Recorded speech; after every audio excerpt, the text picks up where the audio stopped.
50 জন বসে আছে, আরো 50 জন দাঁড়ায় আছে।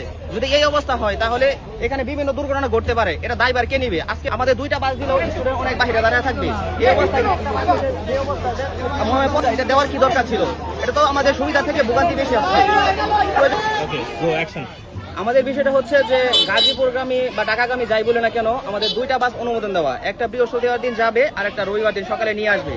এটা সিন্ডিকেটে অনুমোদন হয়েছিল, কিন্তু বর্তমানে দেখা যাচ্ছে যে বৃহস্পতিবারের বাসটা গেলেও আমরা এখনো রবিবারের বাসটা পাই নাই। কিন্তু আজকে আপনারা অবস্থা দেখতে পাচ্ছেন যে একটা বাসে যে পরিমাণ স্টুডেন্ট, এটা আসলে নেওয়া সম্ভব হচ্ছে না। আমাদের 2টা বাস দিলেও স্টুডেন্ট অনেক বাইরে দাঁড়ায় থাকবে।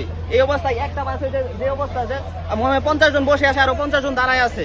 যদি এই অবস্থা হয় তাহলে এখানে বিভিন্ন দুর্ঘটনা ঘটতে পারে। এটা দায়ভার কে নিবে? আজকে বাস আসার কথা ছিল আধা ঘন্টা আগে, সে জায়গায় আমরা বাস পাইছি মাত্র 10-15 মিনিট আগে। বাসের গেট খুলছে মাত্র 5 মিনিট আগে। যদি এই অবস্থা তাহলে আমাদের গাজীপুরগামী যে বাসটা, এটা দেওয়ার কি দরকার ছিল? এটা তো আমাদের সুবিধা থেকে ভোগান্তি বেশি হচ্ছে। প্রয়োজন বন্ধ করে দেন, না হলে আমাদের পর্যাপ্ত বাসের ব্যবস্থা করে দেন। এভাবে যাওয়া সম্ভব না, যে কোনো দুর্ঘটনা ঘটতে পারে। ধন্যবাদ।